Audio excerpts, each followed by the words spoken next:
नगरीकरण नहीं भारत नगरीकरण विषय चल पढ़िया एटी गोटे पढ़िया पूर्व तते गोटे गपटे से शुणाई कौन कहलु ना सुरेखा तार बापा कोठरे गोटे बही टेबुल उपरे पड़ीथिवार से देखिला। ठीक अच्छे से बही उपरे गोटे पुराना खबर कागजर मलाट पड़ीथिला सेथिरे गोटे खबर लेखा थिला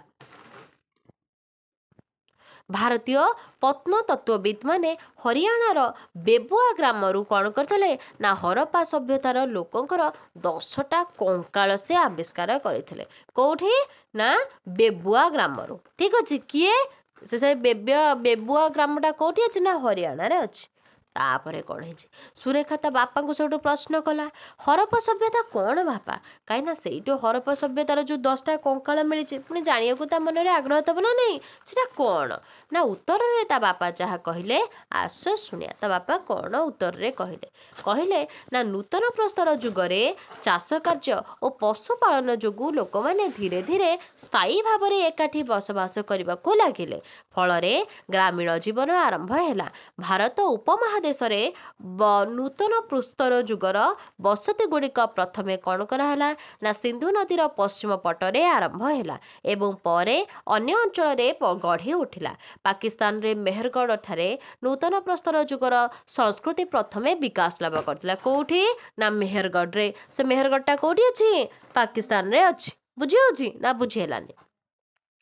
तापरे कौन है ना कृषि हाँ संस्कृति प्रथमे विकास लाभ करिथिबार प्रश्नतत्वविद माने विश्वास करते कृषिर विकास और धातुर व्यवहार जोगु केतेक बसती सहर और नगर रे परिणत हैला विशेषकरी कंसा धातुर व्यवहार समय रे भारतर उत्तर पश्चिम दिगरे कौन है ना केतेक नगर गढ़ी उठिला प्रत्येक नगर को विस्तृत चाष जमी जंगल और नदी घेरी रहितिला कालक्रमे से नगर गुड़िक ध्वंस पाई माटी तले पोती होई पड़ा तापरे प्रत्नतत्वविद माने प्रत्नतत्वविद माने माटी खोली से गुड़ी को उद्धार करिसंती से माने सिंधु नदी उपत्यकार विभिन्न स्थान खोलिकी कौन कले ना 2टा प्राचीन सहर उद्धार करिसंती केतटा प्राचीन सहर 2टा एई सहर दुईटी किए किए ना गोटे होउची हरप्पा तो आउ गोटे होउची मोहेंजोदारो कौन गोटे हरप्पा आ गोटे मोहेंजोदारो वर्तमान यही 2टी सहर पाकिस्तान रे अवस्थित वर्तमान ये सहर 2टा कोठी अछि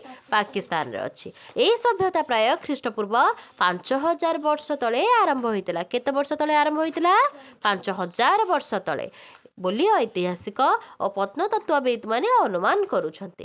तापरे कौन हैला ना 1921 ख्रीष्टाब्द रे प्रत्नतत्वविद डोंकर जने ना कौन ना दयाराम साहानी बोली जने लोक कौन कले ना माटी तळु हरप्पा सहर को आविष्कार करथिले किए करथिले दयाराम साहानी केते ख्रीष्टाब्द रे 1921 ख्रीष्टाब्द रे एहा सिंधु नदीर उपनदी माने सिंधु नदीर गोटे उपनदी अछि ता ना कौन ना राबी नदी कूल रे एटा अवस्थित सही परी 1922 ख्रीष्टाब्द रे प्रत्नतत्वविद राखाल दास तांको ना कौन राखाल दास बानार्जी सी कौन कले ना आगत दयाराम साहानी करथिले 1921 रे ये किंतु तार वर्ष माने 1922 रे कले राखाल दास बानार्जी कौन कले ना सिंधु नदी कूल रे थिबा मोहेंजोदारो शहर को माटी तलू आविष्कार करते किंतु दयाराम साहानी कौन करते हरप्पा सहर को आविष्कार कले ये जो राखेल दास बानार्जी कौन कले मोहेंजोदारो सभ्यता को आविष्कार करते।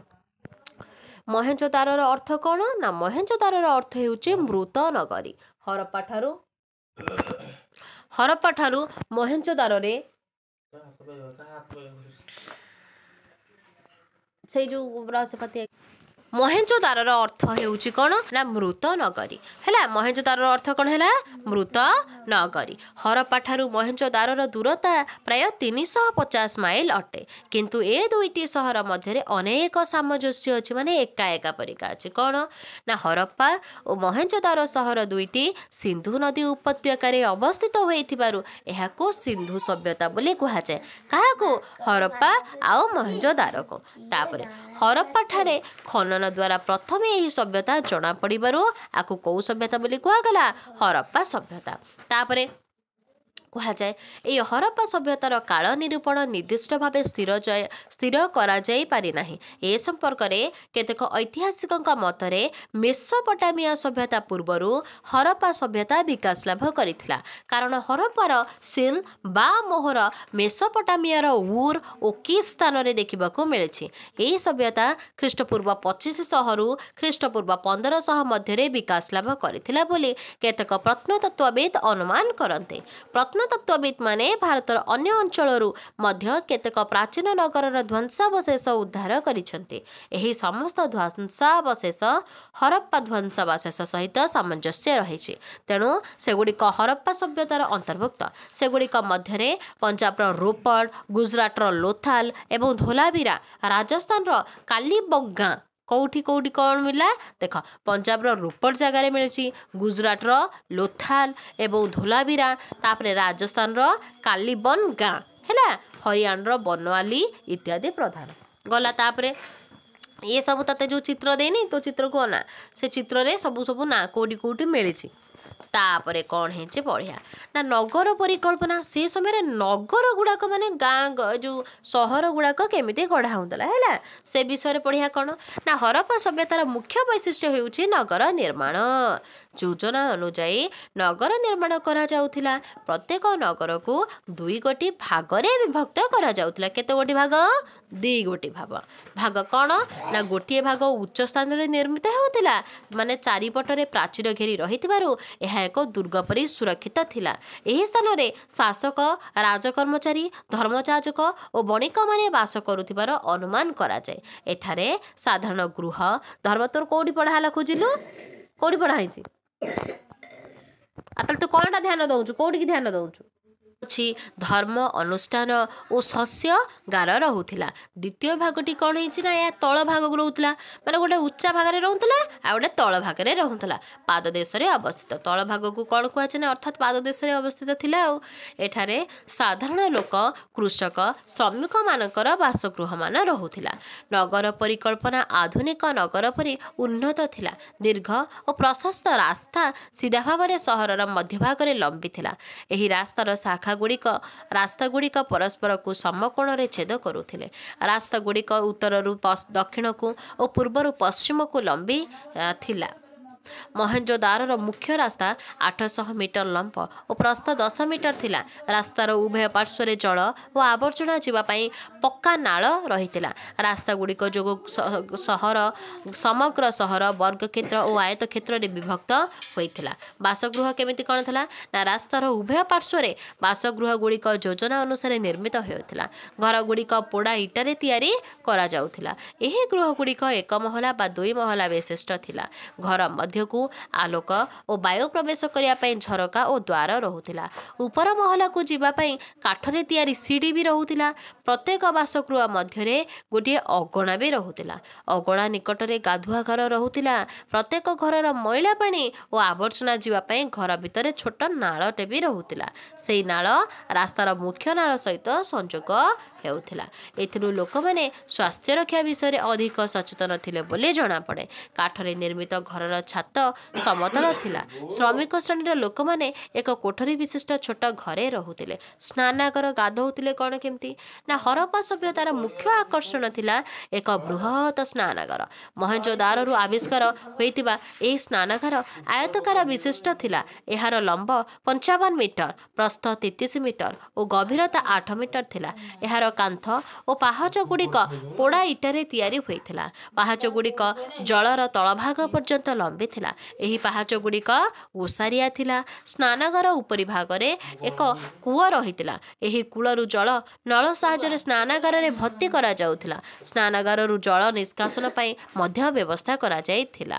ସ୍ନାନାଗାରର ନିମ୍ନ ଭାଗରେ ଏକ ନାଳ ମାଟି ତଳେ ବହୁ ଦୂରକୁ ଲମ୍ବି ରହିଥିଲା, ଯାହାଦ୍ୱାରା ଦୂଷିତ ଜଳ ନିଷ୍କାସିତ ହେଉଥିଲା। ସ୍ନାନାଗାର ଶୌଚାଗାର ଚାରିପାଖରେ ଛୋଟ ଛୋଟ କୋଠରୀ ମାନ ବି ରହିଥିଲା। ଠିକ୍ ଅଛି। ତାପରେ ତାଙ୍କର ଶସ୍ୟ ଭଣ୍ଡାର କ'ଣ କେମିତି ଥିଲା ନା ହରପ୍ପାର ସୁରକ୍ଷିତ ଭାଗର ଉତ୍ତର ଦିଗକୁ ଗୋଟିଏ ବିରାଟ ଶସ୍ୟାଗାର ଆବିଷ୍କୃତ ହୋଇଛି। ଏହାର ଲମ୍ବ 66 ମିଟର ଓ ପ୍ରସ୍ଥ 16 ମିଟର। ଏହା ମଧ୍ୟରେ 2ଟି ପ୍ରକୋଷ୍ଠ ରହିଥିଲା। ଏ 2 ପ୍ରକୋଷ୍ଠ ମଧ୍ୟରେ ଚଉଡ଼ା ଯାତାୟାତ ପଥ ଥିଲା। ଏହି ବୃହତ ଶସ୍ୟାଗାରର ଦକ୍ଷିଣ ଦିଗରେ କେତେକ ଗୋଲାକାର ଚଟାଣ ଦେଖିବାକୁ ମିଳେ। ଏହି ଚଟାଣ ଗୁଡ଼ିକ ଶସ୍ୟ ଅମଳ କରିବା ପାଇଁ ବ୍ୟବହୃତ ହେଉଥିଲା। ମହେଞ୍ଜୋଦାରୋ ଠାରେ ଏକ ବିଶାଳ ଶସ୍ୟାଗାର ଦେଖିବାକୁ ମିଳେ। ଏହା 48 ମିଟର ଲମ୍ବ ଓ 15 ମିଟର ଚଉଡ଼ା ଥିଲା।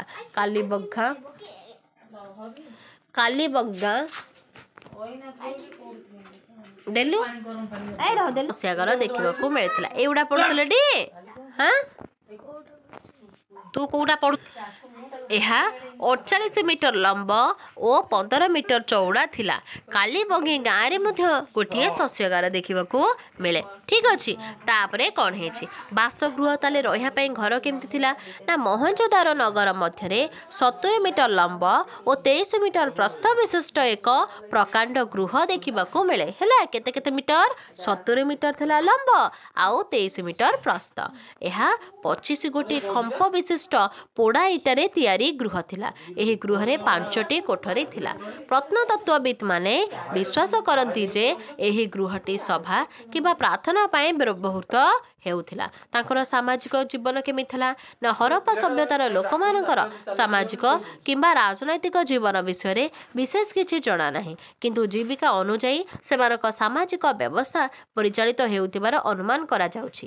କୃଷି କାର୍ଯ୍ୟ କେମିତି ଥିଲା ନା ହରପ୍ପା ସଭ୍ୟତାର ଅଧିବାସୀମାନେ କୃଷିକୁ ମୁଖ୍ୟ ଜୀବିକା ରୂପେ ଗ୍ରହଣ କରିଥିଲେ। ନଦୀ କୂଳର ଉର୍ବର ସମତଳ ଭୂମି କୃଷି କାର୍ଯ୍ୟ ପାଇଁ ଉପଯୁକ୍ତ ଥିଲା। ସେମାନେ ଏକ ନୂତନ ପ୍ରକାର ଲଙ୍ଗଳ ବି ବ୍ୟବହାର କରିକି କୃଷି କାର୍ଯ୍ୟ କରୁଥିଲେ। ଏମାନେ ପ୍ରଧାନତଃ ଗହମ, ଯଅ ଓ କପା ଚାଷ କରୁଥିଲେ। ଗହମ ଓ ଯଅରୁ ଅଟା ପ୍ରସ୍ତୁତ କରି ରୁଟି ଖାଉଥିଲେ। ଏହା ବ୍ୟତୀତ ଫଳ, ମାଛ, ମାଂସ, ଅଣ୍ଡା ଖାଉଥିଲେ। ଖଜୁରୀ କୋଳି ଏମାନଙ୍କର ପ୍ରିୟ ଖାଦ୍ୟ ଥିଲା। ପୋଷାକ ପରିଚ୍ଛଦ ଓ ଅଳଙ୍କାର କେମିତି ଥିଲା? ହରପ୍ପା ସଭ୍ୟତାର ଅଧିବାସୀମାନେ କପା ଓ ପଶମର ଲୁଗା ପିନ୍ଧୁଥିଲେ। ବିଶେଷ କରି କପା ଚାଷ କରି ସେଥିରୁ ସୂତା କାଟି ଲୁଗା ବେଣୁଥିଲେ। ଏହି ଲୁଗା ଉଭୟ ପୁରୁଷ ଓ ନାରୀମାନେ ବ୍ୟବହାର କରୁଥିଲେ। ପଶମର ଲୁଗା ତିଆରି କରି ପିନ୍ଧୁଥିଲେ। ପୁରୁଷମାନେ ଲୁଙ୍ଗି ପରି ଲୁଗା ପିନ୍ଧୁଥିଲେ। ସ୍ତ୍ରୀ ଲୋକମାନେ ଘାଗରା ପରି ଲୁଗା ପିନ୍ଧୁଥିଲେ। ନାରୀ ଓ ପୁରୁଷ ଉଭୟ ଦେହରେ ବିଭିନ୍ନ ପ୍ରକାର ଅଳଙ୍କାର ପିନ୍ଧୁଥିଲେ। ହାର, ମୁଦି, ଅଣ୍ଟାସୂତା, ବାଜୁବନ୍ଧ, ବଳା, କାନଫୁଲ, ନାକଫୁଲ ଇତ୍ୟାଦି ଅଳଙ୍କାର ପିନ୍ଧୁଥିଲେ। ଧନୀ, ବଣିକ ଓ ବ୍ୟବସାୟୀମାନେ ସୁନା, ରୂପା ଓ ହାଡ଼ରେ ତିଆରି ଅଳଙ୍କାର ପିନ୍ଧୁଥିଲେ। ଗରିବ ଶ୍ରେଣୀର ଲୋକମାନେ ତମ୍ବା, ହ୍ରାତ, ପୋହଳା ଓ ମାଟି ନିର୍ମିତ ଅଳଙ୍କାର ପିନ୍ଧୁଥିଲେ। ପୁରୁଷମାନେ ଲମ୍ବା କେଶ ଓ ଦାଢ଼ି ରଖୁଥିଲେ। ସ୍ତ୍ରୀ ଲୋକମାନେ ହାତୀ ଦାନ୍ତ ଓ ସିଂହ ତିଆରି ପାନିଆ ତଥା ମୁଣ୍ଡ କଣ୍ଟା ବ୍ୟବହାର ସେମାନେ କରୁଥିଲେ। ଶିଳ୍ପକଳା କ'ଣ କେମିତି ନା ହରପ୍ପା ସଭ୍ୟତାର ଲୋକମାନେ ମାଟି ଶିଳ୍ପ ଓ ଧାତୁ ଶିଳ୍ପରେ ନିପୁଣ ଥିଲେ। ସୁନା, ରୂପା, ତମ୍ବା, ଟିଣ ଏବଂ ଦସ୍ତା ଧାତୁର ବିଭିନ୍ନ ପ୍ରକାର ପଦାର୍ଥ ତିଆରି କରୁଥିଲେ। ଗୃହର ବିଭିନ୍ନ ଉପକରଣ ଯେମିତିକି ଥାଳି, ପାତ୍ର, ଗରା, କୁଣ୍ଡ, ଖୁର, ଛୁଞ୍ଚି, ଦା, ଖଣ୍ଡା, ତୀର, ବର୍ଚ୍ଛା ଗୁଡ଼ିକ ବିଭିନ୍ନ ଧାତୁରେ ତିଆରି କରୁଥିଲେ। କେତେକ କାରିଗର କ'ଣ କରୁଥିଲେ ନା କଂସାର ମୂର୍ତ୍ତି ମଧ୍ୟ ତିଆରି କରୁଥିଲେ। ଅଳଙ୍କାର ମାନ ବି ତିଆରି କରୁଥିଲେ। ମହେଞ୍ଜୋଦାରୋ ଠାରେ ଏକ ବ୍ରୋଞ୍ଜ ବା କଂସା ଧାତୁର ନୃତ୍ୟରତା ନାରୀ ମୂର୍ତ୍ତି ମିଳିଛି। ମାନେ କଂସା ଧାତୁର ଗୋଟେ ନାରୀ ଡ୍ୟାନ୍ସ କରୁଥିବାର ତାର ମିଳିଛି ନୃତ୍ୟରତା। ହରପ୍ପା ସଭ୍ୟତାର ପ୍ରଧାନ ଶିଳ୍ପ ଥିଲା ମାଟିପାତ୍ର ନିର୍ମାଣ। ଚକ ବ୍ୟବହାର କରି ଅନେକ ସୁନ୍ଦର ମାଟିପାତ୍ର ନିର୍ମାଣ କରିଥିଲେ। ମାଟିରେ ହାଣ୍ଡି, ମାଠିଆ, ସୁରେଇ, ଥାଳି, ପିଆଲା ପ୍ରଭୃତି ବିଭିନ୍ନ ଉପକରଣ ଗଢ଼ୁଥିଲେ। ଏହି ମାଟିପାତ୍ର ଗୁଡ଼ିକରେ ନାନା ପ୍ରକାରର ଚିତ୍ର ସେମାନେ ଆଙ୍କୁଥିଲେ। ସେଗୁଡ଼ିକୁ ନାନା ରଙ୍ଗରେ ଚିତ୍ରଣ ବି କରୁଥିଲେ। ପିଲାମାନଙ୍କ ଖେଳନା ଗୁଡ଼ିକ ମାଟିରେ ତିଆରି ହେଉଥିଲା। ଚକା ଥିବା ଛୋଟ ଛୋଟ ଗାଡ଼ି, ବିଭିନ୍ନ ପଶୁ ଓ ପକ୍ଷୀ, ମଣିଷ, ହୁଇସେଲ ଇତ୍ୟାଦି ମାଟିରେ ତିଆରି କରି ତାକୁ ବିଭିନ୍ନ ରଙ୍ଗ ସେ ଦେଉଥିଲେ। ମୋହର କ'ଣ କେମିତିକା ଥିଲା ନା ହରପ୍ପା ସଭ୍ୟତାର ବିଭିନ୍ନ ସ୍ଥାନରୁ ବହୁ ସଂଖ୍ୟକ ପୋଡ଼ା ମାଟିର ମୋହର ମିଳିଛି। ଏହି ମୋହର ଗୁଡ଼ିକରୁ ଲୋକମାନଙ୍କର ଜୀବନଧାରା ବିଷୟରେ ଅନେକ କଥା ଜଣାପଡ଼େ। ଏହି ମୋହର ମାନଙ୍କରେ ବୃଷଭ, ମଇଁଷି, ଗୟଳ, ହସ୍ତୀ, ସର୍ପ, କୁମ୍ଭୀର, ବିଭିନ୍ନ ବୃକ୍ଷ ତଥା ବହୁ ନାରୀ ମୂର୍ତ୍ତି, ଯୋଗାସନ ମୂର୍ତ୍ତି ଦେଖିବାକୁ ମିଳେ। ମୋହରରେ ଏକ ପ୍ରକାର ଲିପି ଖୋଦିତ ହୋଇଛି। ଏହାକୁ ଏପର୍ଯ୍ୟନ୍ତ ଠିକ୍ ଭାବରେ ପଢ଼ାଯାଇପାରି ନାହିଁ। ଏଗୁଡ଼ିକରୁ ସେମାନଙ୍କର ଧର୍ମ, ବାଣିଜ୍ୟ ଓ ସାମାଜିକ ବ୍ୟବସ୍ଥାର ସୂଚନା ଦେଉଛି। ବାଣିଜ୍ୟ ସହ କ'ଣ କେମିତି କରୁଥିଲେ ନା ହରପ୍ପା ସଭ୍ୟତାର କେତେକ ମୋହରରେ ଡଙ୍ଗାର ଛବି ଦେଖିବାକୁ ମିଳେ। ସେଥିରୁ ଜଣାଯାଏ ଯେ ଲୋକମାନେ ନୌ ବାଣିଜ୍ୟ କରୁଥିଲେ, ମାନେ ଡଙ୍ଗାରେ ଯିବା ଆସିବା ସେମାନେ କରୁଥିଲେ। ସେମାନେ ବଳକା ଶସ୍ୟ, ବିଭିନ୍ନ ଅଳଙ୍କାର, ମାଟିପାତ୍ର ଇତ୍ୟାଦିକୁ ନେଇ ବାଣିଜ୍ୟ କାରବାର ସେମାନେ କରୁଥିଲେ। ଗୁଜରାଟର ଲୋଥାଲଠାରେ ପ୍ରୋତାଶ୍ରୟର ଅବଶେଷ ମିଳିଛି। କେଉଁଠି ମିଳିଛି ନା ଲୋଥାଲରେ ମିଳିଛି। କ'ଣ ମିଳିଛି ନା ପ୍ରୋତାଶ୍ରୟର ଅବଶେଷ ମିଳିଛି। ଲୋଥାଲଟା କେଉଁଠି ଅଛି ନା ଗୁଜରାଟରେ ଅଛି। ସେମାନେ ଭାରତ ଭିତରେ ଏବଂ ଭାରତ ବାହାର ଦେଶ ଯଥା ଯେମିତିକି ଆଫଗାନିସ୍ତାନ ଓ ମେସୋପଟାମିଆ ସହିତ ବାଣିଜ୍ୟ କାରବାର କରୁଥିବାର ପ୍ରମାଣ ମଧ୍ୟ ମିଳିଛି। ଲିପି କ'ଣ ଥିଲା ସେ ସମୟରେ ନା ହରପ୍ପା ସଭ୍ୟତାର ଅଧିବାସୀମାନଙ୍କର ଭାଷା ଓ ଲିପି ବିଷୟରେ ଠିକ୍ ଭାବରେ ଆମକୁ କିଛି ଜଣା ନାହିଁ। ମୋହର ଗୁଡ଼ିକରୁ ମିଳୁଥିବା ଚିହ୍ନକୁ ଦେଖି କୁହାଯାଇପାରେ କି ସେମାନେ ଛବି ଲିପି ବ୍ୟବହାର କରୁଥିଲେ। ଏବେ 400ରୁ ଅଧିକ ଚିହ୍ନ ବା ଛବି ଆବିଷ୍କାର କରାଯାଇଛି। ଏହି ଛବି ଦ୍ୱାରା ଲୋକମାନେ ମନର ଭାବ ପ୍ରକାଶ କରୁଥିଲେ। ଧର୍ମ କ'ଣ ଥିଲା ନା ହରପ୍ପା ସଭ୍ୟତାରେ କୌଣସି ମନ୍ଦିର ଦେଖିବାକୁ ମିଳେ ନାହିଁ। ପଥର ମୂର୍ତ୍ତି, ତମ୍ବା କିମ୍ବା ପୋଡ଼ାମାଟିର ମୋହର ଉପରେ ଖୋଦିତ ହୋଇଥିବା ବିଭିନ୍ନ ମୂର୍ତ୍ତିକୁ ଦେଖି ଅନୁମାନ କରାଯାଇପାରେ ଯେ ସେମାନେ ପଶୁପତି, ଦେବୀ, ବୃଷଭ, ସର୍ପ, ବୃକ୍ଷ ଆଦିଙ୍କୁ ପୂଜା କରୁଥିଲେ। କେତେକ ମୋହରରେ ମାତୃକା ମୂର୍ତ୍ତି ମଧ୍ୟ ଦେଖିବାକୁ ମିଳେ। ତେଣୁ ଲୋକମାନେ ଦେବୀ ବି ପୂଜା କରୁଥିଲେ। ହରପ୍ପା ସଭ୍ୟତାର ଲୋକମାନେ ମୃତ ବ୍ୟକ୍ତିର ଜୀବନ ରହିଥାଏ ବୋଲି ବିଶ୍ୱାସ କରୁଥିଲେ। ସେମାନେ କ'ଣ ବିଶ୍ୱାସ କରୁଥିଲେ? ମୁକ୍ତ ଯିଏ ମରିଯାଇଛି ସେ ବ୍ୟକ୍ତିର ଜୀବନଟା ଅଛି, ହେଲା ଅଛି ବୋଲି ସେମାନେ ବିଶ୍ୱାସ କଲେ, ମାନେ ଆତ୍ମା ଅଛି ଆଉ। ତେଣୁ ସେମାନେ ଶବଗୁଡ଼ିକୁ ଉତ୍ତର ଦିଗକୁ ମୁଣ୍ଡ କରି ସମାଧି ଦେଉଥିଲେ। ମୃତ ବ୍ୟକ୍ତି ସହିତ ତାର ଅଳଙ୍କାର, ବ୍ୟବହାର କରୁଥିବା ପାତ୍ର, ଦର୍ପଣ, ବାଡ଼ି ଆଦି ଯାହା ଯାହା ସେ ବ୍ୟବହାର କରେ ତାକୁ ସବୁ ତାଙ୍କ ସହିତ ପୋତି ଦେଉଥିଲେ। ହରପ୍ପା ସଭ୍ୟତାର ପତନ କ'ଣ କେମିତି ହେଲା, କେମିତି ଆଉ ଅଧିକା ହେଲାନି, କମିଗଲା, ତାର କେମିତି କ୍ଷତି ହେଇଗଲା ସବୁ ଦେଖିବା ନା ପ୍ରାୟ ଖ୍ରୀଷ୍ଟପୂର୍ବ 2000 ବର୍ଷ ବେଳକୁ ହରପ୍ପା ସଭ୍ୟତାର ପତନ ଆରମ୍ଭ ହୋଇଥିଲା। ଏହାର ପତନ ପାଇଁ କେତେ ଗୁଡ଼ିଏ କାରଣ ଦାୟୀ ଥିଲା। କ'ଣ କ'ଣ କାରଣ ନା ବିଶେଷଜ୍ଞମାନଙ୍କ ମତରେ କ'ଣ କହନ୍ତି ନା ପ୍ରାକୃତିକ ଦୁର୍ଘଟଣା ହେତୁ, ମାନେ ଦୁର୍ବିପାକ ପଇଲା କି ମରୁଡ଼ି ପଇଲା, ଏଗୁଡ଼ା ପ୍ରାକୃତିକ ଦୁର୍ଘଟଣା ହେତୁ ଏ ସଭ୍ୟତାର ଅବସାନ ଘଟିଲା। ସିନ୍ଧୁ ନଦୀରେ ବନ୍ୟା ଆସିବା ଫଳରେ ଲୋକମାନେ ନଗର ଛାଡ଼ି ଅନ୍ୟ ଜାଗାକୁ ପଳାଇ ଯାଇଥିଲେ। କେଉଁ ସ୍ଥାନରୁ ପଳାଇଥିଲେ ସେ ସ୍ଥାନରେ ଏ ସଭ୍ୟତା ଆରମ୍ଭ କରିଥିଲେ, ମାନେ ସେ ଯେଉଁଠିକି ଯାଇଥିଲେ ସେଠି ସେ ସଭ୍ୟତା ଆରମ୍ଭ କଲେ। ତାପରେ 2 ନମ୍ବର ପଏଣ୍ଟ କ'ଣ ନା କେତେକ ଐତିହାସିକ କହନ୍ତି ବାରମ୍ବାର ଭୂମିକମ୍ପ ସେଠି ହେଉଥିଲା, ହେଲା ଏହି ସଭ୍ୟତା ମାଟି ତଳେ ପୋତି ହୋଇଯାଇଛି। ଅନେକଙ୍କ ମତରେ ଆର୍ଯ୍ୟମାନଙ୍କ ଆକ୍ରମଣ ଦ୍ୱାରା ଏହି ସଭ୍ୟତା ଲୋପ ପାଇଛି। ମହେଞ୍ଜୋଦାରୋଠାରେ ଗଣହତ୍ୟାର ପ୍ରମାଣ ମିଳିଛି। ସେଠାରେ ମିଳିଥିବା କଙ୍କାଳ ଗୁଡ଼ିକରେ ତୀକ୍ଷ୍ଣ ଅସ୍ତ୍ର ଦ୍ୱାରା ଆଘାତର ଦାଗ ରହିଥିବାରୁ ଏହା ଅନୁମାନ କରାଯାଇଛି। ତାପରେ କେତେକ ଐତିହାସିକ କହନ୍ତି ଯେ ମହାମାରୀ ପ୍ଲେଗ ହରପ୍ପା ସଭ୍ୟତାର ପତନ ପାଇଁ ଦାୟୀ। କେତେକ କହନ୍ତି କ'ଣ ନା ପ୍ଲେଗ ରୋଗ ହିଁ ଏ ସଭ୍ୟତାର ପତନ ପାଇଁ ଦାୟୀ, କାରଣ ବିଭିନ୍ନ ରାସ୍ତାମାନଙ୍କରେ କଙ୍କାଳ ଗୁଡ଼ିକ ପଡ଼ିଥିବାର ଦେଖିବାକୁ ମିଳିଛି। ଗଲା।